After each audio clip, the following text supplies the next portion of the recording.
I'm Adam Booth and you're watching Sporting Icons.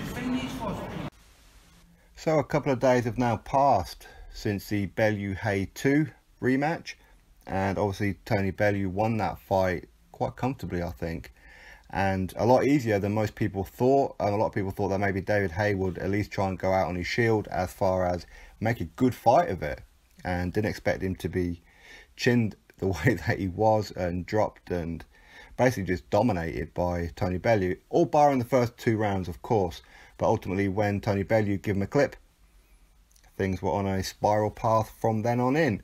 And you could see, even just by David Haye's fighting style, it just wasn't his normal way. And I've been saying that ever since he come back for the Haymaker 2.0, after 3.5 to 4 years out of the ring, he didn't look right. His fighting style was all off. And a lot of that I thought was down to the fact that he had some additional weight on him.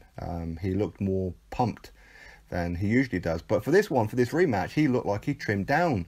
But going by the scales, not as much as maybe we thought that he had. And that's always been David Haye's key, is his speed and his counter-punching. And if he's a bit slow and sluggish now, then it's just, there's no point to him carrying on whatsoever. Now, of course, he did say before the fight, if he doesn't look good, not only beat Tony Bellew, but look good doing it, then yeah, that'll be his last fight. But in the post-fight interview, he was pretty much maybe giving a hint that he could actually carry on. So that would be a real shame, because of David Haye, for a lot of people, kind of resurrected British boxing back onto the heavyweight scene for a while. Obviously, he moved up from cruiserweight, where he was unified champion, and he went straight after the Klitschko brothers. You know, you guys all remember the severed heads on the t-shirts and what have you. But of course, if you all look back, that whole thing was pretty much, again, a publicity con, just to try and make as much money as possible. And David Haye's pretty much admitted that as well.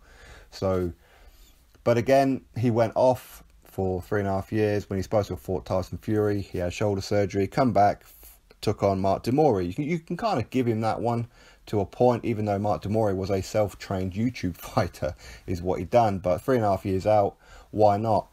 Then his second fight back, he took on Alma Rajai when he had the option for Shannon Briggs. And from that moment on, I was starting to get a little bit narked with David Haye, even though for a long time I was a fan of his. I really was. But he dispatched Alma Rajai very well. But again, his fighting style looked weird. His stance was very, very wide, and he just seemed like he was trying to be a heavyweight, as a legitimate heavyweight, but he wasn't. You could see that he was slow, no doubt about it. But then, of course, he became mandatory for Joseph Parker and Andy Ruiz winner for the WBO. Joseph Parker won that one, of course, and David Haye become mandatory. Quite how he done it, you tell me. But anyway, he did, and rather than go for that one, he gave up his opportunity and went for money against Tony Bellew. So that in itself showed that his comeback was purely about money. And again, that's very disheartening. But ultimately, you know, if we was in his position, who knows, maybe he's had some kind of financial issues. Of course, we know that he's been going through divorce and all that kind of thing around that time. So maybe his ex rinsed him of a load of money, who knows. So the temptation of a Tony Bellew fight, which he thought was going to be very easy, backfired on him. No doubt about it. You know, his Achilles heel went, and people thought, well, you know, if a fit David Haye comes in, then he should be able to dispatch Tony Bellew without too much difficulty. And I think most of the boxing public would agree with that statement, I suppose. But he said that everything was fine. They signed a rematch after a long drawn-out affair. The rematch then got postponed and then changed to May the 5th after David Haye fell down some stairs and tore his bicep trying to grab hold of the banister. But again, he's saying that he's fit, he's got a new trainer in Ismael Salas, who Ismael Salas actually left Jorge Linares, which is a real shame to concentrate on David Haye's career. So maybe he might be regretting that one, as Linares has a fight coming up this weekend against Vasyl Lomachenko. So don't quite know if he's made the right decision on that one. But of course, you know, he has Joe Joyce in that as well.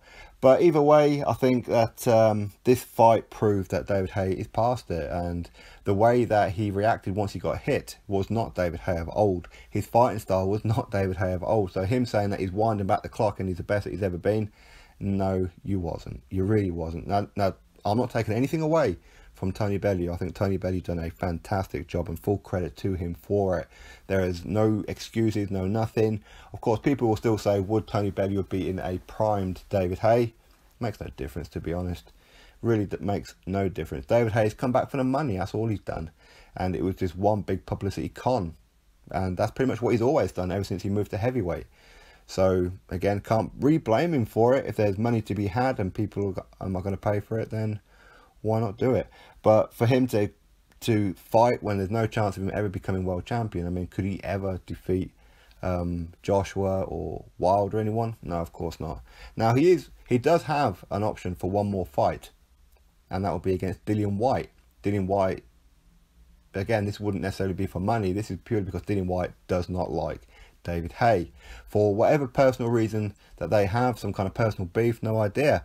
But it's a fight that Dillian Whyte wants to get in there just so he can legitimately knock him out cold and end his career. That's what Dillian Whyte wants to do. But would David Haye be interested? Maybe one final payday. Money talks. But of course, David Haye, he's got his own promotional company in Haymaker and Ringstar Promotions. So with the likes of Joe Joyce, Willie Hutchinson and a few others on the roster, maybe he can just concentrate fully on that now. Or maybe he's going to fight a couple of journeymen on the Dave channel. Don't know. But it's a real shame that he took that wrong left turn in walking into Tony Bellew for the first time around, when he should have really went after Joseph Parker, is what he should have done.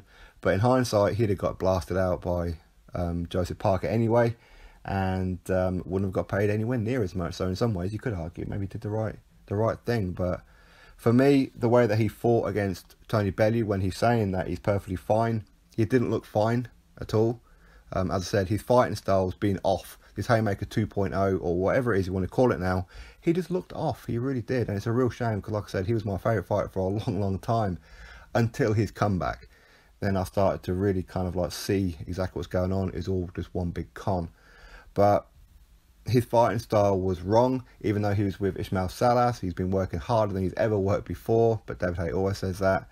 And he just looked weird. He looked nervous before the fight. You could see it in his ring walk. When he stood in the ring being announced, he looked scared, is what he did. Now, I don't know if he was scared. I mean, you know, he's done that a few times. But for his body to break down the way that it has is a little bit weird for me, because he hasn't had that many fights in comparison to a lot of people who have had more fights than him, done more rounds than him, and took more punishment than him. But yeah, his body breaks down, and not only does it break down, but it heals miraculously quick, as if Jesus himself touched him to heal him. It really does. But I don't know. From a personal point, I hope to never see him in a boxing ring again. But of course, you know, I still have those memories of him where he was exciting. He was, you know, he was bringing the big fight nights to us, and against Vladimir Klitschko, where he just got done over, and a few other fights. Again, they were interesting. He brought big fight nights back to the UK heavyweight scene. He really did. And a lot of us think, well, maybe he can just get back to that. He can't. His body's had it, and that's the unfortunate truth of it. And we could see that against Bellew. And Tony Bellew, never write him off again. Never, ever write him off.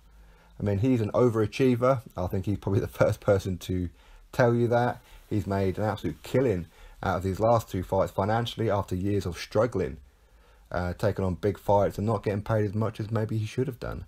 So now his hard work has paid off, and congratulations and well done to Tony Bellew. But is Tony Bellew an elite heavyweight? No, he's not. And again, I think he'd probably be the first one to tell you that. He's probably an elite cruiserweight, maybe, yeah. But heavyweight, no, not at all. And if David Haye can't get past Tony Bellew at heavyweight, what chance has he got against anybody else? Dillian Whyte or anybody? And I'll say it right now, you put Dillian Whyte in with Tony Bellew, I think Dillian Whyte beats him. I think he knocks him out. So David Haye, no, I think it's pretty obvious that he's not there. His fighting style was just like a brawl, really. He was just swinging for the fences, and you would have thought he would have learned from the first fight, but no, he didn't learn at all, barring the first two rounds, of course. But ultimately, for me, on a personal basis, as a huge fan of David Haye for many years, he needs to hang up those gloves and never step foot in a boxing ring again to have a fight. But anyway, drop your thoughts below. What do you make of David Haye's performance? Do you think there's any kind of way, is there any kind of even just a glimmer of a hope that he can get back to his old self and potentially challenge for a world title? Or is he going to fight at some bingo halls or fight on Dave channel? Or should he just quit and let his career just fade out now and just concentrate on his promotional career? So anyway, some food for thought. Drop your thoughts below. Click that thumbs up, subscribe. Catch you next video.